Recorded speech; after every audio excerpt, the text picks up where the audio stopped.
No nii, selles videos siis Oll näitab, kuidas ühes Pärnu häbiplekist luua näiteks selline hoone, mis võiks linnapilti sobida suurepäraselt.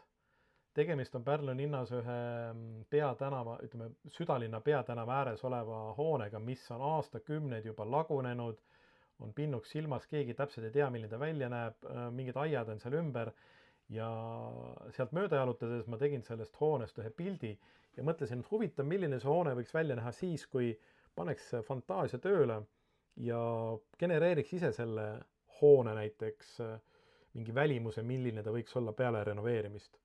Nagu te pildid näete, siis see seis on üsna kurb. Maja laguneb, seal on palju ägedaid elemente, mis vajaksid tegelikult taastamist ja kogu see hoone vajaks taastamist ja ilmestaks linnapilti. Siis ma võtsin kätte ja oma arhitekti teadmistega proovisin siis kirjeldada erinevaid variante, kuidas see hoone võib välja näha. Aga selleks, et see kõik toimiks, ma pean tähelepanu pöörama teatud detailidele. Ja siin punase ringi sees on mul ära toodud detailid, mis peab kindlasti nagu säilitama. Näiteks need postid, see ornamentika, et siin peaks olema plekkkatus, tahaks, et see maja oleks originaalvärvi. Nagu te näete, siin aknad on kõik kinni taotud mingite plaatidega, siin tegelikult ei tea, mis siin taga on. Kindlasti sellest objektist on olemas mingid ajaloolised fotod. Minu käes need ei ole ja sellepärast ma mõtlesin, et ma proovin ise läbi mängida, milline see hoone võiks välja näha. Aga selleks, et see kõik õnnestuks, peab olema alati see asi detailides kirjeldatud. Üksi foto tegemisest on vähe, sellest ei piisa, kui ma ütlen, et renoveeri see hoone ja panen mingisuguseid värve sinna, sellepärast siis AI ei tea, kuidas seda kõike genereerida, selleks tuleb prompti ehk sellele käsule üles ehitada struktuurne sisend, et AI oskaks neid asju arvestada. Tegelikult on see kõik lihtne, kui sa tead, kuidas see käib. Noh, me peame arvestama siin näiteks materjalidega, ornamentidega, erinevate detailidega, ajastuga, valgusega, kaameraga, kõik sellised asjad ja kuidas seda kõike üles ehitada. Selleks ma pidin võtma AI lahti, andma talle ette detailid, mida ma teha tahan ja siis ma kirjutasin sellele ka prompti. Loomulikult esimese korraga see kõik ei õnnestu, ma tegin mitu versiooni prompti täiendades, ümber tehes, uuesti genereerides, et ütleme circa 5-6 stseeni genereerimisega ma sain juba selle põhiprompti paika ja siis, kui see põhiprompt on juba paika loksutatud, noh, kõik need kaamerad, vaatenurgad, valgused, kõik asjad, kui sa neid ei tea, siis sa ei saa head tulemust, aga selleks ongi vaja mõnda asja nagu juurde õppida ja siis, kui selle promptimise loogika on selge ja sa tead neid nippe ja asju, siis sa võid ükskõik mida visualiseerida. On see sinu oma majaga seotud, tahad sa mingit objekti proovida, disainida ümber, kõik sõltub sellest, kuidas sa seda sisendit annad. Loomulikult on vaja natukene terminoloogiat teada, aga see kõik on õpitav. Ja olid olulised elemendid, see maja ja see ornamentika seal ja noh, see posti otsas oleval see ornament ja see sai kõik prompti ära kirjeldatud siis. Ja mis siis tuli? Esimesed paar tulemust läksid metsa, aga kui ma need detailsust parandasin, andsin talle selget sõnastust, siis esimene pilt tuli selline. Nagu te näete, siis kõik need detailid, mis olid ka vana objekti peal, on tegelikult säilinud, sest läbi prompti ma seda kõike tegin.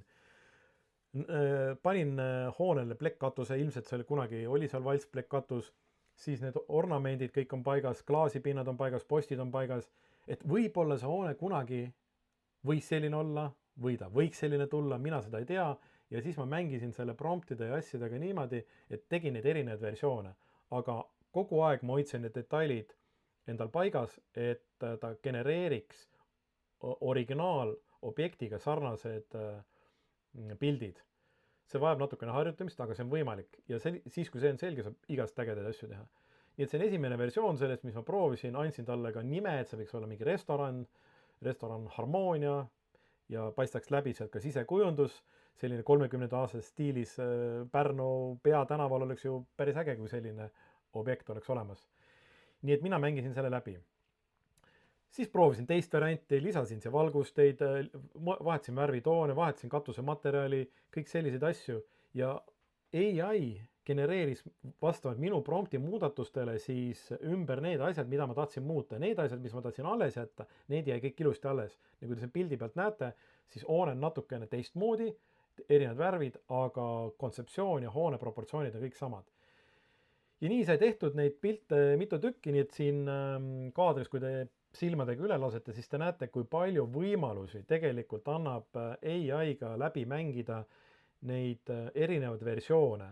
Selleks ei ole sul vaja osata keerulisi 3D visualiseerimise programme.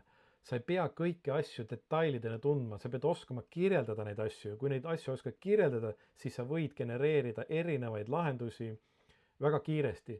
Selle töö tegemise jaoks läks mul umbes pool tundi aega, sellepärast et esiteks pildi genereerimise aeg ja selle promptidega proovimine. Ja nagu te näete, siin on erinevad fassaadi lahendused, siin on erinevad akna lahendused, need on kõik promptides kirjeldatud mul. Ja promptides ei pea kõiki asju ümber tegema, sa saad teatud sõnu vahetada, kui sul see master prompt on nagu olemas selle pildi jaoks ja siis võid nende elementide ja detailidega mängida nii palju endal süda lustib. Ja siin on veel siis viimased 8 pilti, et igasuguseid crazy'sid ideid sai läbi proovitud. Nii et mõelge nüüd ise, kui selline üks nendest 8 erinevast või 9 erinevast pildist, mis on genereeritud, paneb näiteks arhitektil või selle hoone omanikul nagu mõtte tiksuma, et kuidas see hoone võiks välja näha, siis tal on mingisugune lähtematerjal olemas, mille pealt kiiresti edasi liikuda. Ja kui ma näitan seda näiteks potentsiaalsele näiteks objekti ostjale, sedasama pilti, et näed, millised võimalused on, siis objekti ostjal, kui sa kinnisvaras tegeled, tekib ka mõttekene, see pilt on päris hea, et sellises stiilis ma tahaksin selle hoone renoveerida. Vot siia ma teeksin sellise asja, võib-olla ma ei tee siia restorani, võib-olla ma teen siia antiigipoe, riidepoe, mida iganes, veinipoe või mingisuguse klubilise tegevuse. Nii et see annab võimaluse visualiseerida oma ideid, sest üks pilt räägib rohkem kui 1000 sõna. Ja selleks minul arhitektina on väga palju abi, kui ma seda AI-d kasutan ja saan enda ideid visualiseerida. Kirjutan tekstina lahti ja kõik. Nii et töötoas ma nendest kõikidest asjadest räägin, kuidas see kõike niimoodi detailselt teha. Ja kui teil on see asi selge, siis te võite oma majaga mängida, oma hoonega, mis teile meeldib, ükskõik mida, on see ka sisekujundusega seotud, on see, ma ei tea, välisasjadega seotud, on see terrassidega seotud, vintskappidega seotud, maja fassaadidelt vahetada, värve muuta, aiakujundust teha, aknaid vahetada, vintskappi lisada, ära võtta, juurde ehituse teha, varikatuseid, nimeta ainult. Kõik on võimalik õppida, kui sa tead, kuidas seda promptida ja kui sa tead, kuidas omavahel erinevaid detaile kokku miksida.